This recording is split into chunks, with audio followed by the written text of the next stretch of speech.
আমাদের আমবাগানের প্রথম অবস্থা ছিল ঠিক এমনই। বাগানের চারপাশে সীমানাগুলো তারের নেট এবং কাপা জালের নেট দিয়ে ঘিরে দেওয়া হলো। এরপর বাগানের সব আগাছা পরিষ্কার করা হলো। জমিতে যেন পানি জমে না থাকে সেই জন্য চারপাশে নালা তৈরি করা হলো। এখন জমি বীজ রোপণের জন্য প্রস্তুত। আমরা বীজ সংগ্রহ করলাম ইস্পাহানি নাম্বার 1 হাইব্রিড F1।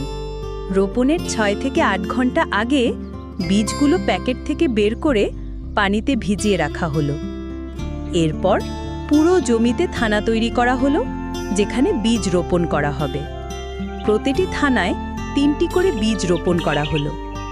একটি থানার সঙ্গে আরেকটির দূরত্ব রাখা হলো 3 থেকে 4 ফুট।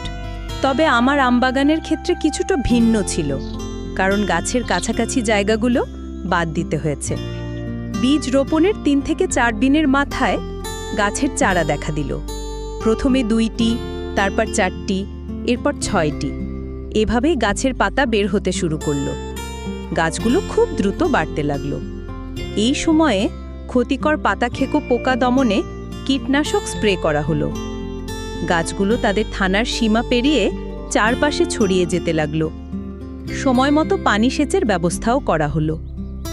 একসময় বাগানটি মিষ্টি কুমড়ো গাছের জঙ্গলে রূপ নিল। এরপর ফুলের কুঁড়ি আসতে শুরু করলো।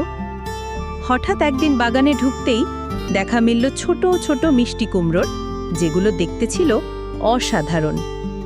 ক্রমে কুমড়োগুলো বড় হতে লাগলো, যা পরে রান্না করা বা বাজারজাত করার জন্য প্রস্তুত হলো।